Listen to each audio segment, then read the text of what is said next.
Good morning friends, welcome back to RR cars YouTube channel. Friends, ఈరోజు మన ముందుకి Skoda Rapid 1 litre engine TSI manual transmission 2020 model and 2020 registration for sale అయితే తీసుకురావడం జరిగింది. ఇది వచ్చేసి ఢిల్లీ యొక్క రిజిస్ట్రేషన్, ఢిల్లీ లొకేషన్లో అయితే ఉంది. కిలోమీటర్స్ చూసుకున్నట్లయితే 54,000 కిలోమీటర్లు అయితే తిరిగింది. ఫర్దర్గా డీటెయిల్స్ చెప్పే ముందు దీని యొక్క ఎక్స్టీరియర్ పరంగా, ఇంటీరియర్ పరంగా ఏ విధంగా ఉంది అనేది అయితే ఈ వీడియోలో మీకైతే చూపించడం జరుగుతుంది. ముందుగా దీని ఫ్రంట్ లుక్ అయితే చూసుకోవచ్చు మీరు. స్కోడా ర్యాపిడ్ చాలా బాగుంటుందండి. 1 లీటర్ ఇంజన్. సో మనకి మైలేజ్ పరంగా కూడా ఎటువంటి డ్రాబ్యాక్ అయితే లేదు, ఎందుకంటే 1 లీటర్లో ఇది పెట్రోల్ ఇంజన్ అనమాట. సో కంప్లీట్గా వెహికల్ అనేది ఎక్స్టీరియర్ పరంగా ముందు ఈ వీడియోలో అయితే అబ్జర్వ్ అయితే చేయొచ్చు. ఎంత నీట్ అండ్ క్లీన్ కండిషన్లో అయితే ఉందో. వైట్ కలర్లో ఇటువంటి కండిషన్లో ఈ మధ్య కాలంలో నేనైతే చూసింది అయితే లేదు, అంత పర్ఫెక్ట్గా అయితే ఉంది. మీరు కంప్లీట్గా బ్యాక్ లుక్ కూడా అబ్జర్వ్ అయితే చేయొచ్చు. సో చూసారు కదా, ర్యాపిడ్ డిక్కీ మీద మనకి ర్యాపిడ్ అనే లోగో, అదేవిధంగా స్కోడా యొక్క బ్యాడ్జింగ్ ఎంత నీట్గా ఉందో. సో దీని లుక్కే ఒక డిఫరెంట్ ఫీల్ అయితే ఉంటుంది. న్యూ షేప్కి సంబంధించిన స్కోడా ర్యాపిడ్ అనమాట. సో మీరు రైట్ సైడ్ యొక్క లుక్ అనేది కూడా చూడొచ్చు, ప్రొఫైల్ ఏ విధంగా ఉందనేది. సో ఎటువంటి యాక్సిడెంటల్ కాలేదు, అన్ని డోర్స్ అండ్ గ్లాసెస్ అన్నీ కూడా ఒరిజినల్ అనమాట. ఈవెన్ బంపర్స్ కూడా మీకు ఎటువంటి డెంటింగ్ పెయింటింగ్ అనేది కాలేదు ఫ్రెండ్స్. ఈ వీడియోలో కంప్లీట్గా మీకు ఎక్స్టీరియర్ పరంగా ఏ విధంగా ఉందనేది కంప్లీట్గా మీకైతే చూపించడం జరుగుతుంది. అదేవిధంగా ఇంటీరియర్ పరంగా కూడా ఎంత నీట్ అండ్ క్లీన్గా ఉందనేది కూడా ఈ వీడియోలో అయితే చూపించడం అయితే జరుగుతుంది. ముందుగా దీని హెడ్లైట్స్ చూసుకోవచ్చు. హెడ్లైట్స్ చూసుకున్నట్లయితే మనకి నార్మల్ హెడ్లైట్స్ అయితే ఇవ్వడం అయితే జరిగింది. బట్ ఇది బయట నుండి చూస్తే ఒక ప్రొజెక్టర్ ఉన్నట్టు, ప్రొజెక్టర్ హెడ్లైట్స్ ఉన్నట్టు ఆ ఫీలింగ్ అయితే ఉంటుంది. సో నెంబర్ కూడా చూసుకోవచ్చు, 8865. ఇది ఎలాగనో మన స్టేట్స్కి ట్యాక్స్ కట్టాక నెంబర్ అనేది మారుతుంది. సో ఎక్స్టీరియర్ పరంగా అంతా కూడా అబ్జర్వ్ అయితే చేశారు కదా. ఇకపోతే ఈ వీడియోలో మీకు ఇంటీరియర్ పరంగా కూడా ఏ విధంగా ఉంది అనేది కంప్లీట్గా అయితే చూపించడం జరుగుతుంది. ముందుగా డోర్ ఓపెన్ చేసినట్లయితే మనకి ఫస్ట్ సెంట్రల్ లాకింగ్కి సంబంధించింది అయితే ఉంటుంది, అన్లాక్ లాక్. అదేవిధంగా 2 పవర్ విండోస్, అదేవిధంగా ఎలక్ట్రికల్ అడ్జస్ట్మెంట్ మిర్రర్స్ ఉంటాయి. డిక్కీకి సంబంధించిన బటన్ అయితే ఇక్కడ ఉంటుంది. ఇక్కడ కనుక మనం ప్రెస్ చేసినట్లయితే మనకి డిక్కీ అయితే ఓపెన్ అయితే అయిపోతుంది. ఇకపోతే ఇంటీరియర్ పరంగా కూడా చూడొచ్చు మీరు, ఇంటీరియర్ ఎంత నీట్గా ఉందో. సో అదేవిధంగా మీరు సీట్ కవర్లు కూడా చూడొచ్చండి. సీట్ కవర్లు 100కి 95% అయితే ఉంది. అదేవిధంగా స్టీరింగ్ కండిషన్ కూడా మీరు చూడొచ్చు. సో ఈ వీడియోలో మీరు ఇక్కడ చూసినట్లయితే 54,400 చిల్లర కిలోమీటర్లు అయితే తిరిగింది. కంప్లీట్గా ఒరిజినల్ రీడింగ్ అనమాట. స్టీరింగ్ మౌంట్ కంట్రోల్స్ ఎటువంటివి లేవు, బట్ స్టీరింగ్ అయితే చాలా నీట్గా ఉంది. అదేవిధంగా క్లైమేట్ కంట్రోల్ ఏసీకి సంబంధించిన ఏసీ అయితే ఉండడం జరిగింది. అదేవిధంగా కంపెనీ ఫిట్టెడ్ మ్యూజిక్ సిస్టమ్ అయితే ఉండడం అయితే జరిగింది. సో గేర్ రాడ్ కూడా చూడొచ్చు మీరు. అదేవిధంగా కింద పెడల్స్, ఈ పెడల్స్ కూడా మీరు ఎంతవరకు అరిగినాయి, ఎంతవరకు అరగలేదని కంప్లీట్గా అబ్జర్వ్ అయితే చేయొచ్చు. కింద మనకి అంబియంట్ లైట్ అనేది అడిషనల్గా అయితే ఇవ్వడం జరిగింది. సో గేర్స్ చూసుకున్నట్లయితే మీకు మాన్యువల్ గేర్స్ అనమాట. Reverse plus 5 plus reverse plus 6 అనమాట. టోటల్గా 6 గేర్స్ ప్లస్ రివర్స్.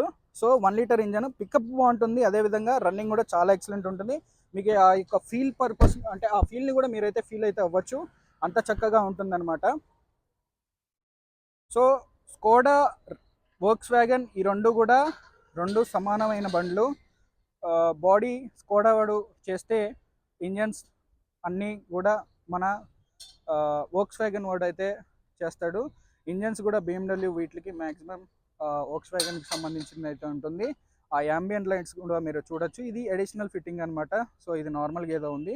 సో మీరు ఇంటీరియర్ పరంగా మళ్ళీ ఒకసారి అబ్జర్వ్ అయితే చేయొచ్చు. ఒక నిమిషం వీడియో అయితే పాస్ అయితే చేసుకోండి. అదేవిధంగా రేర్ ఏసీ విండ్స్ అయితే ఉన్నాయి. రేర్ ఏసీ విండ్స్ చూసారు కదా, రేర్ ఏసీ విండ్స్ అయితే ఉన్నాయి. సో ఈ వీడియోలో ఎక్స్టీరియర్ పరంగా మొత్తం మీకు అయితే చూపించడం అయితే జరుగుతుంది. సో అదేవిధంగా డిక్కీ దగ్గరికి వస్తే డిక్కీ కండిషన్ కూడా మీరు చూడొచ్చు. జస్ట్ ఒక క్లిక్ నొక్కగానే డిక్కీ అయితే ఓపెన్ అయితే అయిపోతుంది. ఇకపోతే మీకు లగేజ్ స్పేస్ ఎంతగా ఉందనేది కూడా మీరు ఇక్కడ అబ్జర్వ్ అయితే చేయొచ్చు. సో ఇంకో విషయం ఏంటంటే దీనికి స్టెప్నీ కూడా అన్యూజ్డ్. మీరు ఇక్కడ డిక్కీ చూసుకున్నట్లయితే డిక్కీ కూడా ఒరిజినల్ అనమాట, ఏది రీప్లేస్ కాలేదు. ఓకేనా. సో ఇక్కడ మీరు బూట్ స్పేస్ అయితే చూసారు కదా. బూట్ స్పేస్లో మీకు కింద స్టెప్నీ టైర్, ఇది జాక్రాడ్ పానాలు అన్నీ కూడా ఇంతవరకు యూజ్ అయితే చేయలేదు. అంతా కూడా పర్ఫెక్ట్ పీస్ అనమాట, ఎటువంటి యాక్సిడెంట్ కూడా కాలేదు. సో ఈ విధంగా మనకి కంప్లీట్గా పేస్టింగ్ ఏదైతే మ్యానుఫ్యాక్చరింగ్ యూనిట్లో ఒక పీస్ ఏదైతే మ్యానుఫ్యాక్చరింగ్ యూనిట్లో ఎలా వస్తుందో అలాంటి ఒక ఒరిజినల్ పీస్ అయితే మీ ముందుకైతే తీసుకొని రావడం అయితే జరిగింది. వెనక గ్లాస్ కూడా మీకు షోరూమ్ నుండి వచ్చినటువంటి గ్లాస్ అనమాట. సో ఎక్స్టీరియర్ పరంగా అంతా చూసారు కదా. ఇకపోతే ఈ వీడియోలో మీకు ఇంటీరియర్ పరంగా ఏ విధంగా ఉందనే ఇంజన్ పరంగా ఏ విధంగా ఉందనేది కూడా కంప్లీట్గా అయితే చూపించడం అయితే జరుగుతుంది. సో ఈరోజు 5వ తారీఖు ఆదివారం జనవరి 2025 సంవత్సరం. ఢిల్లీలో వాతావరణం కూడా చలి బాగుంది.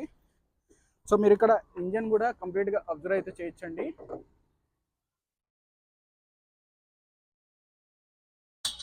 సో మీకు బానెట్ కూడా ఒరిజినల్ అనమాట. సో ఇంజన్ చూడొచ్చు, మీకు కూలెంట్ డబ్బా, ఫెండర్స్ కానీ యాప్రన్స్ కానీ అన్నీ ఒరిజినల్. ఓకేనా, అన్నీ కూడా షోరూమ్ మార్కింగ్ సంబంధించిన మార్కింగ్స్ ఉన్నాయి, అదేవిధంగా బ్యాడ్జింగ్స్ అయితే ఉన్నాయి. సో దీంట్లో బ్యాడ్ కంప్రెసర్ కూడా ఎటువంటి బ్యాడ్ కంప్రెసర్ అయితే లేదు. నేను ఒక ట్రైల్ వేసాక మీకైతే చూపిస్తాను అది. సో వెహికల్ కూడా సింగిల్ సెల్ఫ్కి అయితే స్టార్ట్ అయితే అయిపోతుంది. ఫ్రెండ్స్, నా పేరు రోహిత్, నేను ఉండే లొకేషన్ తెలంగాణ ఖమ్మం. ఇక డీటెయిల్స్లోకి పోతే 2020లో మనకి ఇది మ్యానుఫ్యాక్చరింగ్ అయింది. 2027 నెలలో ఇది రిజిస్ట్రేషన్ కూడా అయింది. దీన్ని స్కోడా ర్యాపిడ్ అంటారు. ర్యాపిడ్లో మనకి 1 లీటర్ ఇంజిన్ అనమాట. ఇంకా డిఫరెంట్ లీటర్ ఇంజన్స్ అయితే ఉంటాయి. ఇది స్కోడా ర్యాపిడ్లో మనకి యాక్టివ్ వేరియంట్ కింద వస్తుంది. సేఫ్టీ పరంగా 2 ఎయిర్ బ్యాగ్స్ అయితే ఉంటాయి. సో 1 లీటర్కి 17 నుండి 22 వరకు మైలేజ్ అయితే పెట్రోల్ అయినప్పటికీ మనకి 17 నుండి 22 మైలేజ్ అయితే క్లైమ్ అయితే అవుతుంది. 6 గేర్ల మాన్యువల్ ట్రాన్స్మిషన్ బండి అన్న. సో రివర్స్ పార్కింగ్ సెన్సార్ ఉంటుంది, కెమెరా లాంటిది ఏం లేదు. Company fitted Bluetooth music system అయితే ఉంది. ఇకపోతే టైర్స్ కండిషన్ చూసుకున్నట్లయితే ఫ్రంట్ అయితే 65% అయితే ఉన్నాయి, బ్యాక్ అయితే 65% ఉన్నాయి. స్టెప్ని అయితే ఇంతవరకు యూజ్ అయితే చేయలేదు. ఇకపోతే దీని ప్రైస్ విషయంకి వచ్చేస్తే ప్రైస్ వచ్చేసి 5,65,000గా అడుగుతున్నాము. ఆన్ టేబుల్ చిన్న డిస్కౌంట్ ఉంటుంది. డిస్క్రిప్షన్లో నెంబర్ ఇస్తే కాల్ అయితే చేసి ఎంక్వైరీ అయితే చేయొచ్చు. అదేవిధంగా ఈ ప్రైస్ అనేది ఫిక్స్డ్ అయితే కాదు. అదేవిధంగా మా యొక్క కమిషన్ ఇన్వాయిస్ ఛార్జెస్ అన్ని కూడా కలుపుకొని ఈ యొక్క రేట్ అయితే అడగడం అయితే జరుగుతుంది. ఢిల్లీలో 2020 మోడల్స్ కూడా rapid 1 litre TSA manual transmission. ఓకేనా, రైట్. ఫర్దర్గా ఏమైనా డీటెయిల్స్ కావాలంటే డిస్క్రిప్షన్లో నెంబర్ ఇస్తే కాల్ అయితే చేసి ఎంక్వైరీ అయితే చేయొచ్చు. సో అదేవిధంగా నేను ఒక టెస్ట్ డ్రైవ్కి అయితే వెళ్ళడం జరుగుతుంది. సో మీకు రన్నింగ్ లుక్ ఏ విధంగా ఉందనేది అయితే చూపిస్తాను ఈ వీడియోలో. సో ముందుగా వెహికల్ ఎలా స్టార్ట్ అయింది అనేది మీకైతే చూపిస్తాను, చూడొచ్చు. వితౌట్ ఎనీ సౌండ్ వెహికల్ అయితే స్టార్ట్ అయితే అయిపోయింది. ఏసీ కూడా మనకి చాలా పర్ఫెక్ట్గా వస్తుంది. సో ఇకపోతే నేను ఒక రన్నింగ్ వీడియో అయితే మీకోసం అయితే చేసి అయితే చూపిస్తా. వీడియో ఎండ్ వరకు చూడండి, మిస్ అయితే అవ్వకండి.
సో రన్నింగ్ పరంగా పికప్ పరంగా ఎటువంటి డ్రాబ్యాక్ లేదు, మస్తు పోతుంది బండి కూడా. సో బై రోడ్ వేసుకురావాలని నేను కూడా కోరుకుంటున్నాను. ఈ బండి ఎవరైతే బుకింగ్ చేసుకుంటారో 5,65,000 ఫిక్స్డ్ ప్రైస్ కాదు. డిస్క్రిప్షన్లో నెంబర్లు ఇస్తా, ఆన్ టేబుల్ డిస్కౌంట్ కూడా ఉంటుంది. బయట డీలర్లు 5,85,000 వరకు డిమాండ్ చేసే అవకాశం కూడా ఉంది. అది కూడా ఫిక్స్డ్ ప్రైస్ కింద ఒక 10-15 లోపు తగ్గిస్తారు. సో 5,65 నేను అడుగుతున్నా, అందులో కూడా నా కమిషన్ ఇంక్లూడింగ్ అని చెప్తున్నా, అందులో కూడా మళ్ళీ ఎన్ఓసి ఛార్జెస్ ఇంక్లూడింగ్ అని చెప్తున్నా. ట్యాక్స్ అండ్ ట్రాన్స్పోర్ట్ మాత్రం సపరేట్. సో మాన్యువల్ ట్రాన్స్మిషన్లో మంచి మైలేజ్, అది కూడా స్కోడా లవర్స్ ఎవరైతే ఉన్నారో ఈ యొక్క వీడియో లింక్ని మీ యొక్క ఫ్రెండ్స్ అండ్ ఫ్యామిలీ మెంబర్స్ కూడా ఫార్వర్డ్ అయితే చేయండి. ఫ్రెండ్స్, నా పేరు రోహిత్, నేను ఉండే లొకేషన్ తెలంగాణ ఖమ్మం. 5వ తారీఖు ఈ వీడియో అయితే చేయడం జరుగుతుంది. మరో 2 రోజులు ఇక్కడ ఢిల్లీలో ఉండి వీడియోలు అయితే చేసి మన దగ్గర చాలా వెహికల్స్ కూడా ఆంధ్ర, తెలంగాణ, బెంగళూరు వాళ్ళకి చాలా వెహికల్స్ కూడా అమ్మడం అయితే జరిగింది. మీ యొక్క స్టేట్కి సంబంధించిన ఎన్ఓసి ఇన్వాయిస్ నేను ఇక్కడ నుండి పంపిస్తాను. అక్కడ మీరు లైఫ్ ట్యాక్స్ అయితే కట్టుకొని ఈ యొక్క ఢిల్లీ నెంబర్ని కంప్లీట్గా చేంజ్ అయితే చేసుకోవచ్చు. రైట్ అండి, థ్యాంక్ యూ.